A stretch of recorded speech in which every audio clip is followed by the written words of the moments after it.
আমার একটা বক্তব্য নিয়ে জনকণ্ঠ, ইত্তেফাক বিভিন্ন চ্যানেল অপপ্রচার করতেছে। বর্তমান সনদকে স্বীকৃতি দেবার জন্যে যদি গণভোটে কোনো মুসলমান যায়, আল্লাহর কাছে তাকে কঠিন জবাবের সম্মুখীন হতে হবে। প্রশ্ন হলো কেন?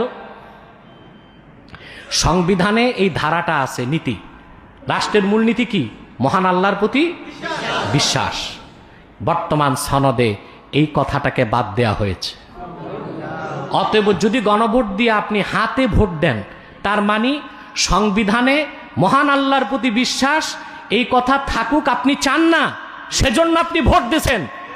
আমি মনে করি ইমানের উপর কঠিন একটা আঘাত হবে।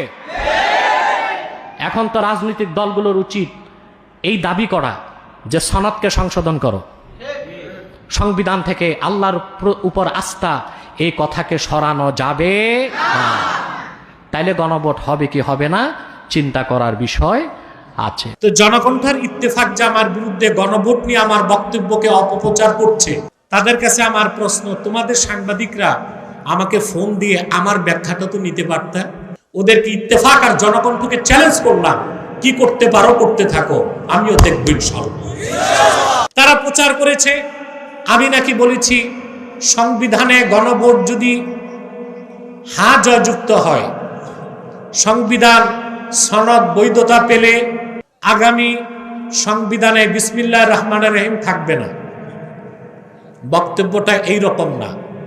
যখন সনদের খসড়া প্রকাশ করা হয়েছিল, খসড়া ৩-৪ মাস আগে, তখন সেখানে বিসমিল্লাহির রহমানির রহিম ছিল না।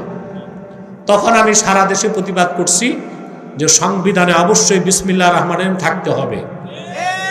পরবর্তীতে যখন তারা সনদের চূড়ান্ত কপি বের করলো, সেখানে বিসমিল্লাহির রহমানির রহিম আছে। তো যখন আমার সন্দেহ ছিল রাখা হবে না, তখনকার পুরনো বক্তব্য এখন প্রচার করার উদ্দেশ্য কি?